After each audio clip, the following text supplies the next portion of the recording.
From the onset, a top priority of the PPPC administration has been the local content framework or the local content policy that will guide and direct Guyana for the sustainable future in the oil and gas sector. Just recently, on December 13, 2021, Honorable Vice President Dr. Bharrat Jagdeo led a team that engaged with civil society on the final consultation of the draft local content policy.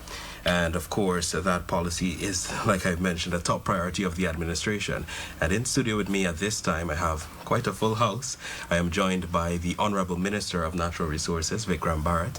I'm also joined by Mr. Bobby Gosai. He is the Senior Petroleum Coordinator.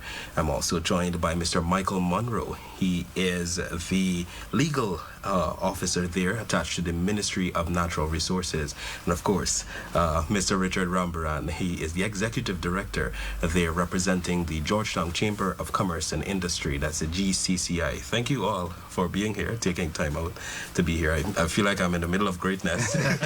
So, of course, we are going to get into that conversation about, candid conversation. Let's just talk about this. We know we're going to be heading tomorrow to table that. Minister, you will touch a little bit on that. Before we get into it, can you perhaps start this conversation off by telling us a little bit or an overview of the framework, and also why has this necessitated itself now in this time? Why was it a priority of the government, first of all?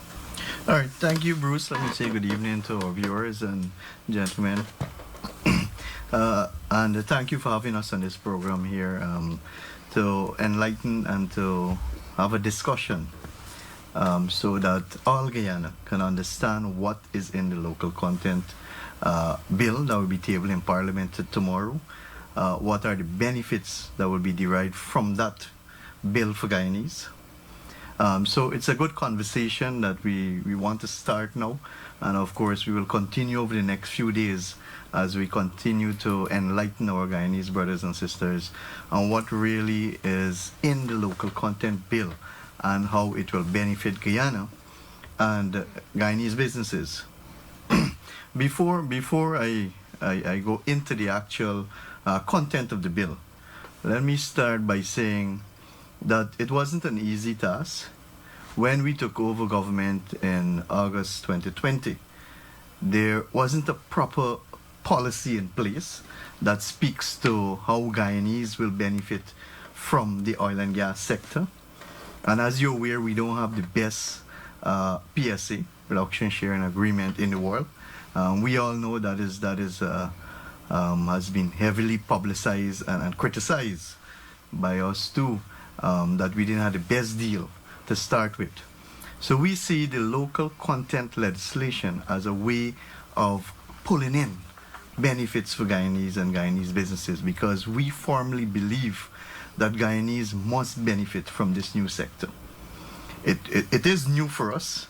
We might not have the requisite skill and experience now, but I'm sure in years to come, and with programs that the government is putting in place to build capacity, both at the human resource level as well as capacity in our local private sector, to ensure that they can play a meaningful role in the oil and gas sector and bring true benefits to Guyanese and Guyanese businesses. And we see the local content legislation, the bill, which will be tabled in Parliament, as a way in moving our developmental agenda forward, in bringing benefits to Guyanese and developing the local private sector to take the opportunities that will present itself. Because as you're aware, Guyana is the new kid on the block with regards to oil and gas. Discoveries, we've had 26 discoveries. We have over 10 billion barrels oil equivalent, maybe one of the biggest discovery in a decade around the world. And obviously, the quality of our crude is very, very high. That is why so much attention has been on Guyana and Guyana crude. We have one FPSO operating, as you know now, producing at 120,000 barrels per day. But with our second FPSO already here, which will produce a 220,000, and the third one coming in 2024, and then a fourth one possibly in another 2 years after that, we are well on our way to producing close to 1 million barrels of oil per day. And you can only imagine the benefit that will come with that kind of revenue that is coming in the country, or that resources that is available there. So apart from the direct proceeds or the revenue coming into the country, which the government has made a commitment to use, and to use it in a way to ensure that every single Guyanese benefit, there are other opportunities. There are other opportunities, for example, employment. Our people working in the oil and gas sector. There are opportunities for the local private sector, upstream and downstream activities, shore-based chemical plants, waste management, and the full line of services that is required for oil and gas operation. And as we go forward in our discussion, we would discuss some of these areas that we want to highlight to our local businesses so that they themselves can start preparing for the opportunities, because that too is important to really realize true local content. We need to build capacity because oil and gas is new for us. So it was a long journey. As you recall, President Ali, upon assumption of office, would have identified or put together a high-level panel to start the consultations. That was headed by Mr. Sham Nakhtar. It included Mr. Kyle Greenwich, Mr. Carville Duncan, Mr. Floyd Haynes, and a few others. And they would have started widespread consultation. I want to make that point especially because this bill has been based totally on consultations. Consultations with the private sector, consultation with civil society, consultation with the operators. And every single opportunity, every single grouping, organization in the country, they were given an opportunity to make submissions to our team at the ministry. So this bill is based totally on what would have been submitted to us and our view of crafting a bill that would actually bring the benefits in for Guyanese and Guyanese businesses. So having mentioned that, I wish to thank in particular His Excellency President Ali, because this we might see as another bill. Some may see it as another bill being tabled in Parliament. But tomorrow would be a historic day. Tomorrow would be a day to remember for Guyana, because we are tabling a bill that many countries have not even sought or even started the process of crafting a bill like the local content bill. So it will be a historic day, and rightfully we must thank His Excellency President Ali, Vice President Dr. Bharrat Jagdeep, who has been the mastermind behind the consultations, behind putting this together, behind speaking with the operators, the private sector, to ensure that we strike a balance and we come up with a bill that will truly benefit everyone. And of course, I cannot continue without mentioning the teams that we have at the Ministry of Natural Resources, a young, energetic, vibrant team, and the team at the Legal Affairs, of course, Attorney General and his team, and our friends in the private sector. They would have played a meaningful role in putting this together, our operators, ExxonMobil and others. So these are all organizations that we have been working with. So we would have held a consultation. His Excellency would have hosted a consultation at the Artichon Convention Center back in February. And as you mentioned, we had the last consultation at Pegasus a few days ago. But in between that time, there have been several consultations held, widespread consultation throughout the entire country, speaking with the chambers in every single region, every single sector, the insurance, the financial sector, the construction sector. We have engaged everyone in this bill. So we are happy that we are going to present a bill that is based on consultation, a bill that is quite comprehensive and that is designed to bring benefits to Guyanese and Guyanese businesses without without disincentivizing the operators or the international oil companies. And I wanted to make that point because when I mentioned strike a balance, it is important that we do so because we need to recognize the role that the IOCs, the operators, are playing too, and the investment that they're making too. And at the same time, we need to balance it with benefits for Guyanese, to ensuring that our people benefit from the oil and gas sector. So we have to ensure we strike that balance. So you would see when we present this bill, a lot of people has been asking, what really is this local content? What really is local content? Why is it important? But I want to say to our viewers especially that the local content bill is designed, as I mentioned, to ensure that employment, that Guyanese are employed in the oil and gas sector, that our businesses in the private sector, they are given opportunities in the oil and gas sector, whether it's laundry services, whether it's engineering services, welding fabrication, whether it's providing food, whether it's pest control, whether it's aviation services. We want our business to benefit from the sector. And that is why in the local content bill, we have a schedule, a list of services that we are offering locally. Because the other thing about crafting a local content bill too is taking into consideration our capacity. Knowing our capacity is very important because it might be easy to craft a bill to say, you know what, we want our people to, we want excellent, the workforce must be 100% Guyanese. But do we actually have the capacity in Guyana? We got to be truthful. And we got to realize some of our limitations, especially in the oil and gas sector, because it is new to us. And we got to accept that we need to do a lot more to ensure that we realize true local content, especially in terms of billing capacity. So it was very important to recognize from the onset what we have present, what skill set we have present, the amount of people that are trained to work in the oil and gas sector, and also in the private sector, we needed to assess what are our capabilities in the private sector to deal or to provide goods and services to the oil and gas sector, and at a high standard too. Because we've been saying to the private sector, and Richard is here, we have been saying to the private sector that we want you to start being competitive. Competitive in a sense that you can compete regionally and internationally in both quality and price. That is what we want for our private sector. And as a government, we are committed to working with the private sector to build that capacity in the private sector. And I believe that once we combine that with the training of our people, we will be able to realize true local content, bring true benefits to our people.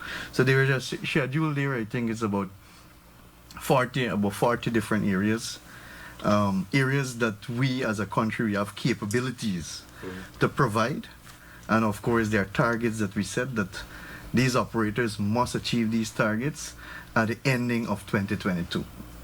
Because of course we cannot pass a local content bill next week and expect it to be implemented the following day. We need to ensure that at our level, at the ministry level, where we will create what we call the local content secretariat. We need to ensure that we have that secretariat fully in place. We need to ensure that a register is created. As a matter of fact, we are going to create 2 registers, one to deal with employment and one to deal with the provision of goods and services. So it means that all of our local companies will register therefore with the local content secretariat. Now, when I say local company or Guyanese company, we didn't stop short. In fact, the president and vice president insisted that we must define what is a Guyanese company or what is a local company. We can't just say a local company and leave it as that. So in the bill, you would see that there's a definition of a local company. Because I know in the past, anybody can just come to Guyana, register at the court and say, oh, this is a Guyanese business, but it's a Guyanese registered business. So we have a definition. We are saying that a Guyanese business can be solely owned by a Guyanese, meaning you or me who are Guyanese, I trust that you're Guyanese, that we can own a business and it's qualified to be a local business. Or we can join with others, but the Guyanese must hold 51%. Okay. So you can join with a company from anywhere in the world, but you as a Guyanese must hold 50% share of that company for it to be qualified as a local business. Further to that, we didn't stop there. Further to that, we're saying that at least 75% of your managers, of your your higher level staff, must be Guyanese. And then we didn't stop there, we went further to say that at least 90% of your other staff, technical, supervisory, and other staff must be Guyanese too. Because we don't want to encourage fronting, or as Michael would say, economic rent. Right? We don't want to encourage that, because we would have seen models around the world whereby locals will just act as a front for foreign companies. We don't want that, because that is not the intention of having a local content bill. That will not bring benefit to Guyanese. We want the company to be owned, at least 51% owned by Guyanese. We want the management of that company to be Guyanese, at least 75%. And we want the staffing component to be at least 90% Guyanese. And that is what we will call a true local company. Yeah. So those companies will have an opportunity after the bill is passed in the National Assembly and assented to by the President. They will have an opportunity to get on the register at the ministry, where we will have the local content secretariat. But I want to say too, and this has been a main point that we would have discussed on several occasions, because you could imagine the amount of times that we had to go to the wrong table to discuss putting this bill together, that whether or not a Guyanese business being on the register, if a Guyanese business is not on the register, whether you're allowed to do business with the operators or the oil company. And the answer to that is yes, you can. So we are not saying that you have to be on our register in order to do business with the IOCs or the operators. Once you're a Guyanese company, fine, no problem. But then there is no reason for you not to sign up with the local content secretariat too, right? So that you're recognized and you're in our database, and we advertise your services to the companies so they know what you're offering. So there will be advantages for our local companies to actually be on that register. So that is something that we will have to put together. It's clearly set out in the bill. Also, at the same time, it will give the operators too time to put themselves in order. Because we can't expect that we pass a bill today and tomorrow automatically that these IOCs will send home everybody and start doing business with Guyanese. We got to be fair. Yeah. We got to be we got to be real, and that is what this bill is all about too, because we actually set real targets. We're saying by ending of 2022, for example, your food items, right? At least you must purchase 75% of it. 75% of it from Guyana. So that the farmers in Blackbush Polar, their produce can go on the FPSO offshore too. Right? Our provisions and our meats can find its way on the FPSO. So that is creating opportunity for even the farmers, the poultry farmers, the cash crop farmers, and everyone in the agriculture sector and also the other sectors too, to benefit from the oil and gas sector. Yeah. So that shows how much thought we would have put into the bill to ensure that it truly brings benefits to Guyanese at every single level. At every single level. I said songs there, like, it's very inclusive.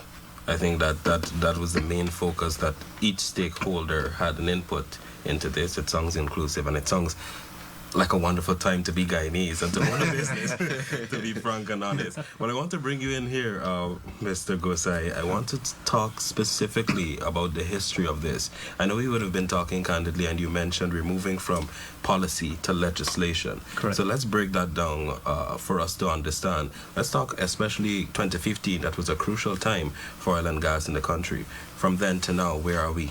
Could you tell us that timeline? Thank you very much. But coming out from what Minister said, he would have given you a brief of the amount of work that was done from August 2020 to now and to tomorrow, where we take in an advisory panel report to a bill which will eventually become a legislation.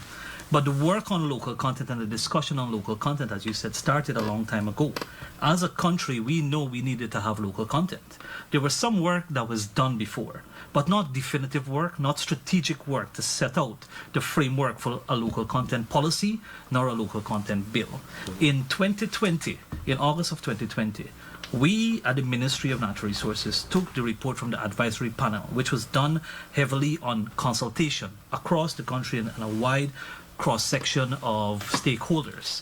And we took that and turned that into a draft policy, which of course Minister would have mentioned that in February of this year, President himself gave the overarching view and the challenge to take that draft policy into the next stage. And we worked with that policy. We reached out to the various stakeholders continuously over time, over the several months that we've been there, to get feedback, to set the definitional issues of our local content policy and law, to determine what would be the reporting mechanism and requirements, to determine what would be the institutional framework, as Minister mentioned, the Local Content Secretariat, which will be the administrative arm of the local content legislation and the policy and the other instruments that will drive local content in Guyana. Then we also worked on an implementation framework, which of course is mentioned within the confines of the bill. Then we are talking about a monitoring and evaluation mechanism, because this legislation coming from a policy is not a static document. Nor will it be something, as Minister says, just another bill, another legislation that people think you go and you just have it there. This is a dynamic working document that will be updated as the industry changes. Part of the function of the Secretariat is to ensure that whatever is available here in Guyana can be matched with the demand from the petroleum sector itself, whether that is offshore or onshore. Then we are also having to put in place guidelines for the various options of being involved in the oil and gas business. So as Minister would have mentioned, those areas that we have in the document itself, what we will call the first schedule, which are the key economic opportunity areas for participation and for benefits of you being a business or an individual who want to be involved in the oil and gas sector of Guyana and part of the register at the Local Content Secretariat. You will notice that there are certain targets for us to meet by 2022, by the end of 2022. But it doesn't stop there. That's just the starting point. Every year as we go forward, we have in fact put within the bill itself that there is an interagency committee that will be established.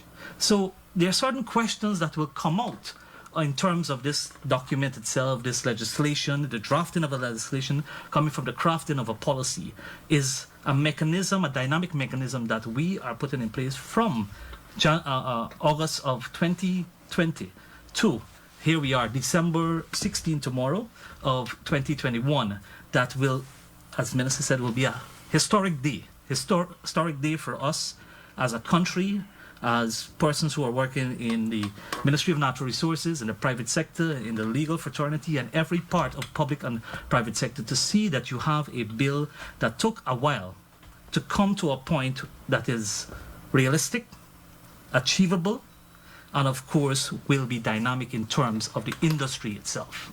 And we want to make sure that persons, companies themselves, Guyanese businesses, including the IOCs and other contractors, direct or prime contractors, see the reporting requirement that are set out within this legislation.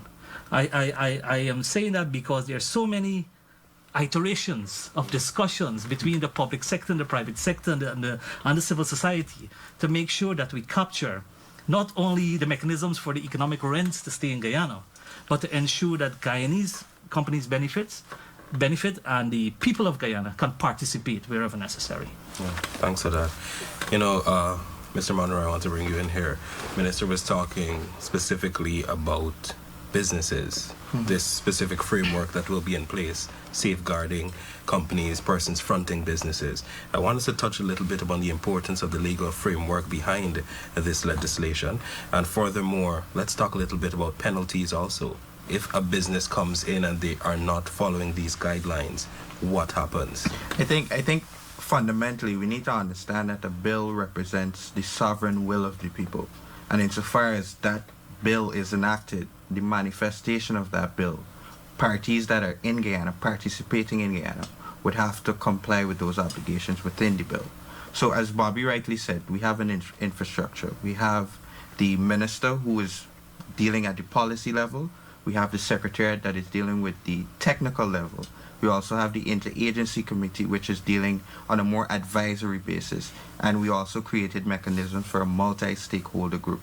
So that is where the secretariat, the minister, will collaborate with the private sector and will work collaboratively looking to see how we can better tailor the first schedule. Because as I said, the bill needs to be dynamic. We can't exist in a vacuum. The petroleum industry is rapidly evolving, and therefore we need a bill that is able to be agile, be able to move with the evolving nature of the industry. So basically that is the framework that we'll be taking. So as Minister rightly said, we're looking to see how can Guyanese nationals, Guyanese companies benefit from the industry, and we do so by having local content registers. So if you're a Guyanese national, you fall within the definition of what a Guyanese company is. Then you're entitled, once you make the application, you're entitled to be on the register. Once you're on the register, the companies have an idea of who are the Guyanese nationals, who are the Guyanese companies seeking to participate, seeking to find the opportunities within the industry so that they can count as towards the target of local content. So as Bobby rightly said, we have targets within the schedule, and for you to, as an operator, to meet those targets, you need to deal with Guyanese nationals, Guyanese companies on the local content registers. That is not to say that the companies can't go to Guyanese nationals or companies that are not on the register, but insofar as you elect to choose that option, it can't count as a means towards achieving the targets within the first schedule. So that is very important. So in terms of the operators, in terms of penalties, so there are specific obligations within the Act that the operators have to comply with, and subcontractors. So you have to submit a local content master plan, which is a 5-year projection of where you see your needs are, what is the demand that you forecast will be needed. Then there's also the need for the submission of an annual plan. So once you submit that plan, you need to implement that plan once it's approved. So the idea is, once we have the approved master plan, the approved annual plan, then the ministry now publishes an extract of that plan. Because of course we need to be real. Those plans might contain proprietary information, confidential information. So we will publish those plans to ensure that there's increased level of awareness. So Guyanese in Region 1 and Guyanese in Region 10 can go on the ministry's website. They see the approved extracts of this plan. You're able to say this is where the opportunities are within the next 5 years. So if the contractors fail to submit that plan, or they even fail to submit it within the timeline when you have to submit it, there will be corresponding penalties for that. So there's also the need that if you have an approved plan, you have to work towards this particular target. If you don't achieve that target, there will be a corresponding penalty for that. Also, we want to say that Guyanese nationals who are on the register, they'll benefit from the opportunities. The operator would also benefit to say that in utilizing these Guyanese nationals, I am able to achieve that target. So if Guyanese nationals want to take that opportunity and just act as a front, as Minister said, then there will be corresponding penalties for that. So that is basically, in a nutshell, what the bill endeavors to do. So it endeavors to lay out a framework where there will be obligations and there will be corresponding penalties. But more fundamentally, it's increasing the level of awareness to Guyanese to where the opportunities are.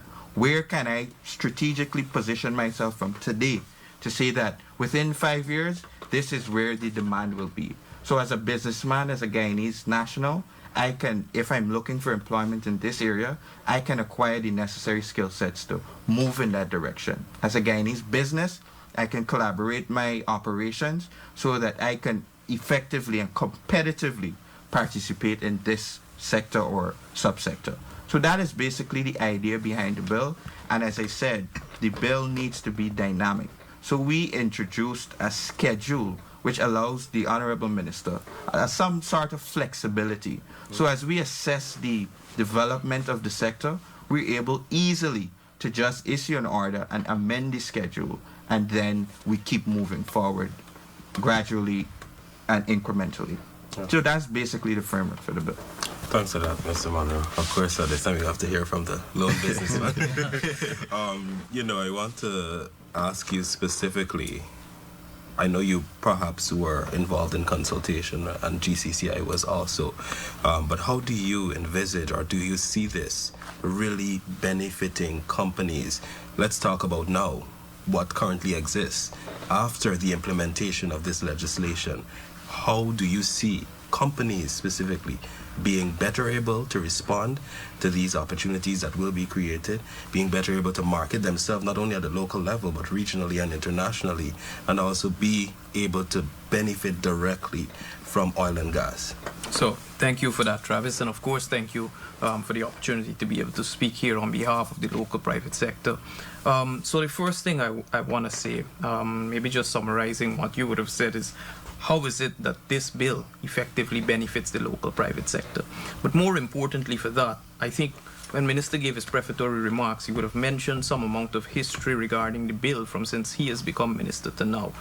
But it's important also for us to examine the historical antecedent of it.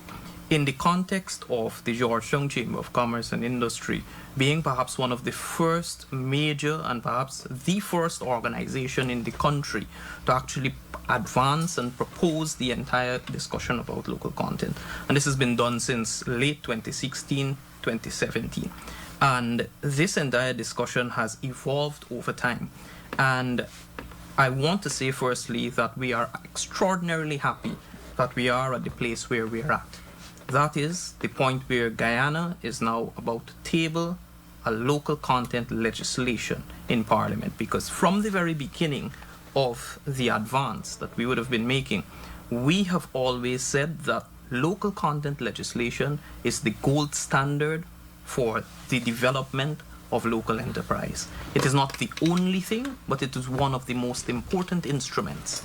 Now, I want to make mention of a particular thing which is absolutely important. It has been alluded to by the previous speakers, but it is absolutely important for me as a representative of the local private sector to make this point. There has been a marked difference in the way that this bill has been composed and the way that this bill has been streamlined as opposed to the previous policies and policy drafts that we would have seen. From the Georgetown Chamber of Commerce and Industry, we of course have been advocating for some time for local content. And what we were faced with in the past is a degree of inertia, a degree of slothfulness as it relates to policy implementation, as it relates to policy draft, as it relates to consultation. And I want to even venture further to perhaps say a lack thereof. Now, this would have come in the form of maybe a document being given to you and saying, here, have a look at it. It will then change hands. So that was the first draft, which was made by the Ministry of Natural Resources in 2017, thereabouts. We would have then had the Ministry of Business taking it over, where we would have then seen a draft. We were given a template within which to comment. And then there was a third draft, which we did not see, and that translated into policy in February of 2020.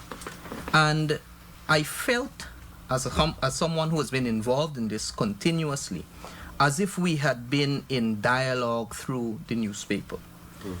But it is important for me to recognize the role at this point that the private sector has played in drafting what we currently see.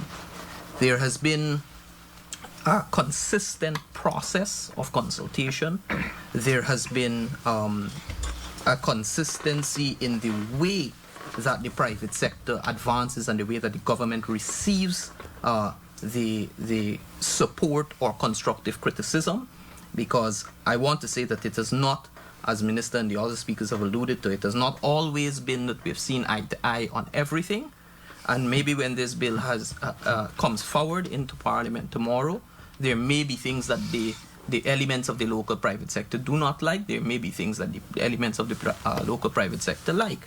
But what is extraordinarily important that has been highlighted here is that there is a mechanism through which consistent and continuous dialogue can be had.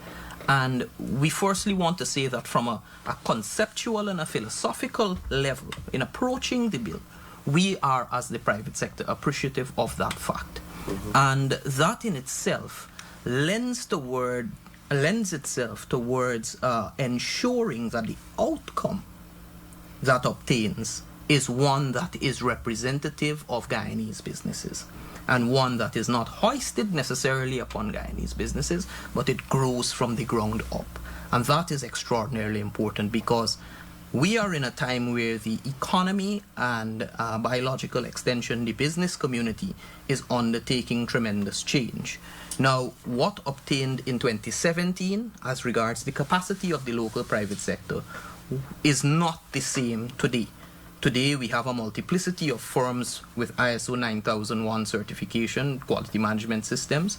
If you asked the company in 2014 what that was, only a select few, perhaps who were involved in the export market, could tell you what that is. But what it shows is that the oil and gas sector not only acts as a driver for economic development, but it also pulls economic development and business development with it, in the sense that the local private sector has to consistently and continuously improve itself so as to be able to provide goods and services to the oil and gas sector. But I want to bring it to this point, in the sense that what local content does for the local private sector is that it gives the local private sector a fighting chance. It gives the local private sector a fighting chance in the sense that it levels the playing field for the domestic private sector in comparison with an international or even regional private sector. And this is not as a result necessarily of any design or any external environment to a firm that may be affecting its development. But you have had countries who perhaps as a result of their economic development process have been able to attain more mature firms, etc. What it does for us is that it gives the local private sector a chance to be able to compete.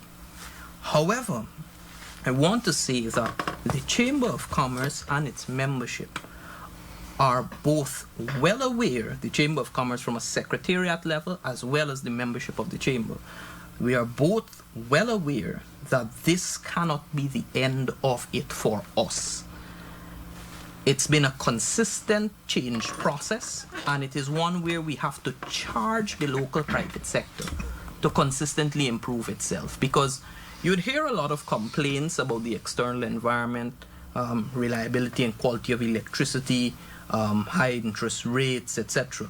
But there are a lot of what I like to term internal dynamics to firms that also need improvement. Improvement in process systems, right? Improvement in use of data, improvement of streamlining production. So there are a lot of things within the firms that also need improvement. And of course, the Chamber of Commerce will continue to advocate for those things externally that need improvement. But this bill now gives you the opportunity to be able to say, hey, let me ensure that my productivity increases. Let me ensure that I lift my business to a regional or an international standard. Let me ensure that I seek certification.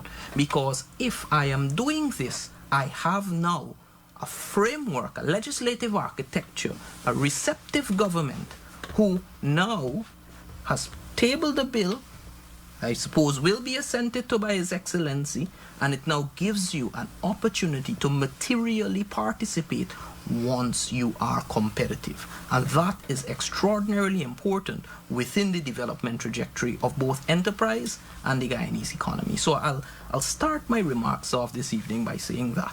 Thanks for that, Mr. Bharrat. I want us to look at this point. We saw recently a delegation, a Ghanaian delegation. I want to ask you specifically, Minister, and I know, Mr. Gosa, you were also part of a delegation that went to Ghana with Vice President Dr. Bharrat. How much input was made there? Were other countries also involved in a way? I know that you recently signed a framework with the corresponding minister of that team. What does that framework speak to? And also specifically, Mr. Ambaran mentioned something. We are constantly changing. There is going to be development. There is going to be change over time. Do you envisage also an update or a revision to this legislation? And how soon, or perhaps it'll be next 10 years, next 15 years, I don't know. What can you tell me in that regard? Let me start out by saying that when we took office, we realized that oil and gas is new to us. And we were honest to accept that we don't have certain capabilities and capacity to truly manage the sector in a way we want it to be managed. So we started to look out. And who would you look out to? You would look out to the people who have already experienced what we are going through. Mm-hmm. And we started looking at countries, oil producing countries. Our neighbor Trinidad, you mentioned Ghana, and many others. Qatar, Saudi Arabia, and many other countries. We started looking at their models. We started looking at what obtains in their country in regards to regulatory framework, how do they manage the oil and gas sector. And we did that consciously because we realized that there is a mistake that a lot of oil producing countries make over time. In that they, one, neglect their traditional sectors because they now have revenue flowing in from oil and gas. And we all know that revenue flowing in from oil and gas is quite a lot in comparison to many other traditional sectors. So that sent many government into a position where they stop providing incentives to the other sectors. And we would have seen what the effects of that. You look at some of our neighboring countries that is depending solely on oil and gas. Look at the state of their economy today because they did not diversify, they did not keep their traditional sectors alive. So that was one of the main reasons why we look out too. Because we didn't want to reinvent this wheel of managing oil and gas sector. We can look at the mistakes that other countries made and we can correct them here so that we move forward and we move forward quickly because as Michael mentioned, this is an evolving sector. Every single day something changes. Every single day there's something new in the oil and gas sector. And we need to move with it too. Otherwise we'll be left behind and our people will be left behind too. If the government is left behind, then the people will be left behind too. And that is something that we don't want for sure. So yes, we would have looked at other models that countries would have adopted in managing the oil and gas sector. Not only with the local content bill, but also the national oil companies, the Petroleum Commission, and many other framework that they have in place to manage the oil and gas sector. And we have a good working relationship with Ghana. As a result, it was actually increased a lot after Vice President Dr. Jagdeo would have visited Ghana as a result of President Ali making that commitment at the UN forum. And then the return visit by many Ghanaian officials, including none other than the Vice President of Ghana was here, and also with a private sector delegation, looking to collaborate with our private sector too. So we have that working relationship with them. Ghana is way ahead of us. I have no issue saying that because Ghana would have discovered oil in 2007. Mm-hmm. We discovered oil in 2015. So they had an 8-year head start from us. And they would have developed their framework to an extent that I personally believe, and this is my personal opinion, that maybe they have one of the best management model for the oil and gas sector in the African continent. Right? I strongly believe so when you look at the model and the way the country is developing. And that is why we reach out to them. And we would have signed an MOU with the Petroleum Commission of Ghana, the body that manages the day-to-day operation of that sector. And it deals more with capacity building, sharing of information, collaboration, This is what the MOU basically speaks in a nutshell. Of course, I can go more in details at another point in time because I know we're running out of some time too, and I want to get back to the local content bill. But it will benefit us a lot, especially with regards to capacity building, because we need to qualify our people. We need to ensure that our people are trained, not only in engineering field, but at the technical level as well too. And that is what we believe that Ghana can assist us with. And that is why we have been collaborating with Ghana and many other countries. And many other countries we've been collaborating on. And we believe too, and that is why the private sector from Ghana was here, that there can be a collaboration between our private sector and the private sector in Ghana, like any other country. Like any other country. Because you know we have some setbacks, we have some challenges in Guyana.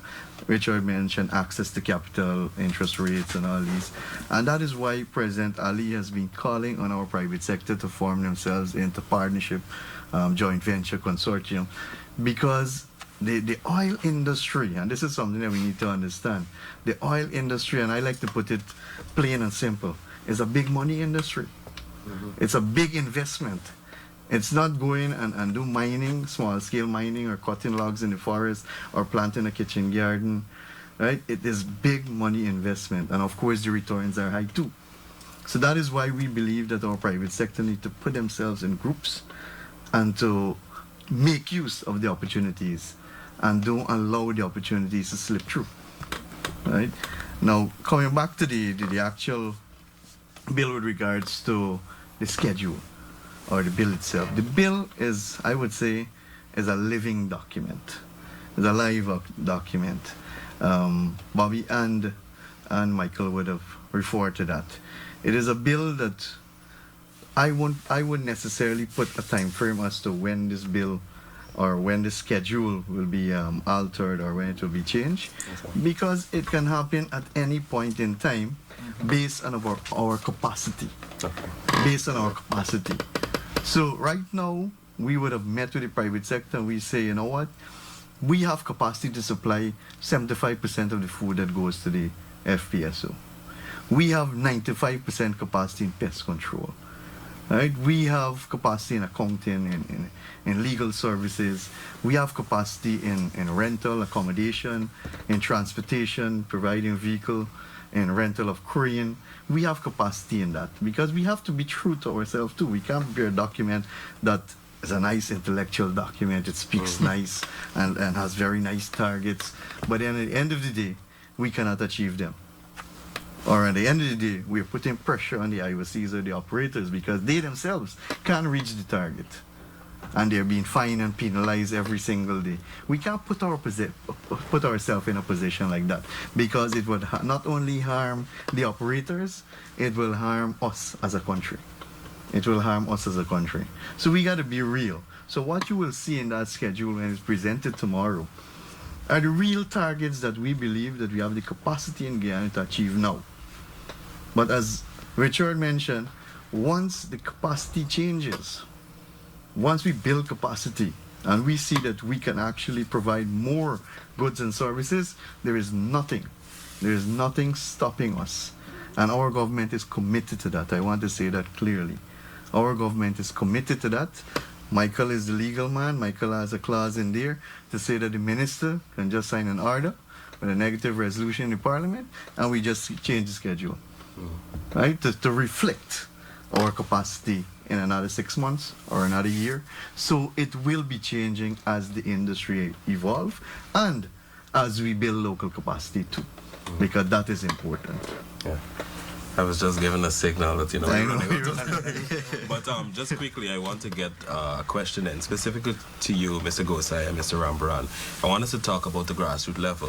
Let's talk about opportunities that will be created. I know Minister said, yes, we will see businesses and the farmers, but what about the average Guyanese person from your perspective? And what about these very small-scale businesses? How are they set to benefit from this? Thank you very much. You know, that's the critical thing about a local content policy and a local content legislation. The question is, what is local content? That is what we start out with. Local content is to provide the opportunity for local people and local businesses to be able to be given the opportunity to participate in the value chain of the oil and gas sector. And when we say the value chain, we're talking from exploration activities all the way to the end of the life of an oil field. We want to be able to make sure that, as we say in Guyana, the small man can participate, can see if there's an opportunity there. And when you look at that schedule tomorrow, you will see the line items that we have set out. And the small targets and the large targets that we've moved from various areas that we know, and we have sat with the private sector bodies of Guyana and industry representatives to tell us what is achievable within a certain time period. And we have provided those key economic opportunity areas to ensure that our Guyanese personnel, as well as Guyanese businesses, can be able to be part of that procurement process, that bidding process, that opportunity to be able to provide a good or to supply a service to that sector or subsector of the oil and gas industry. And that is what it means. Now, there's a broader framework in terms of the macroeconomics of it. I can come here and I can say to you, as we have worked out in the office, looking at the figures between 2019 and first oil in 2020, and where we want to go by the end of 2021 and 2022, is that every dollar spent for the oil and gas industry and within the oil and gas sector, we want to be able to see at least 21 cents of every dollar, US dollar, remains in the economy. And that is what it means for Guyanese to be able to benefit financially as well as their well-being improve over time. And that is what we will see tomorrow when we look at the entire bill from the body of the law itself into the first schedule and the reporting mechanisms in the second schedule. Thanks for that, Mr. Bharrat. Yeah. So, Travis, one thing which I want to ensure that we have clear is how momentous this occasion is. When you look at economic histories of countries, they are marked by particular events which change their course. And in my opinion, as someone who understands economic history and who has delved into the area, this is a landmark moment within the development trajectory of Guyana. And it represents a very important step forward. Now, I remember clearly about 4 or 5 years ago when this discussion had started, there were more naysayers than there were persons on the positive side and supporting this entire local content proposition. Here we stand today in 2021 in December and no longer discussing whether or not we need local content, but how can we refine it? How can we make it better? What institutions can we put in place? How does it fit into our legislative architecture, etc.?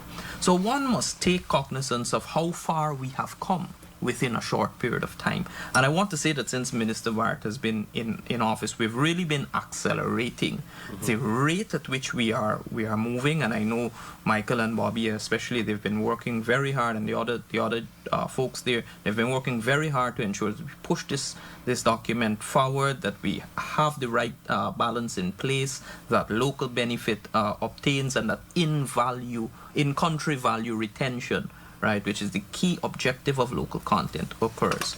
So with that being said, I want to go back to the question which you would have asked, which is how does the small man benefit, or how does the small or the medium or the micro enterprise benefit from this? Now, there are two ways that they can benefit from it, or two dimensions in which they can benefit. Firstly, they can benefit from direct opportunities in the industry as a result of the legislative framework mandating that you must be part of the industry, so they can benefit from that. Of course, that then incentivizes them to, as I would have mentioned, upgrade their capacity, improve their competitiveness, ensure that what they are offering is of an international standard, and ensure that what they are doing can be on par with anyone in the world. So that offers a material incentive for a micro enterprise, for a small enterprise.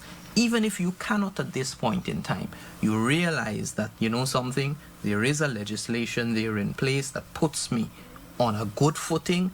Let me get my act together and let me get moving. That's the first thing.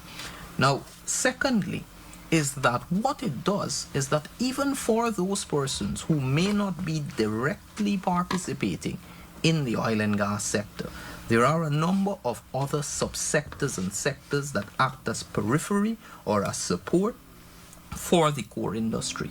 Now, what that does is that it translates benefit through the economic value chain to the micro or the small enterprise. Now, don't take this as by happenstance that in 2025, when I'm sitting here maybe, or someone is sitting here discussing where the Guyanese business community is. It is not by happenstance that we will find a much improved state of being. It will be as a result of deliberate policy intervention.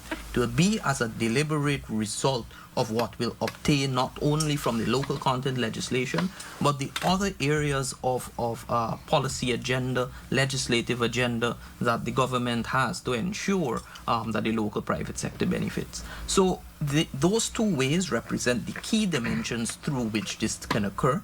The particular opportunities that exist in the oil and gas industry and those peripheral sectors are so many that I can come back here with you and have a singular program on that only, which may be what we have to do. But it is something where once you are looking in the direction of enterprise and entrepreneurship, you'll find that the opportunities are bountiful. This legislation, and particularly the type of local content that we're getting here, sends a clear signal that in the short term as well as the medium term, these are the areas in which you ought to be investing in. Right? So the first schedule will dictate that this is what will be obtaining in the future.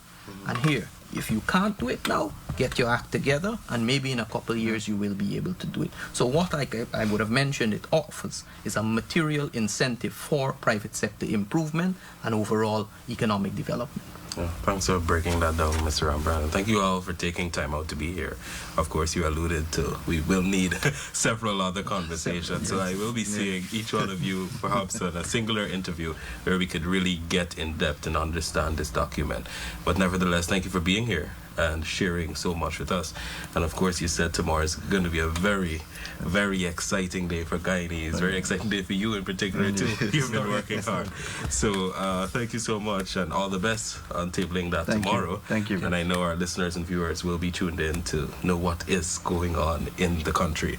And also thank you to you, our listeners and viewers of this program, as we had that special discussion on the proposed local content legislation that will be tabled tomorrow in the National Assembly. I was your host, Travis Bruce. Thanks for joining us.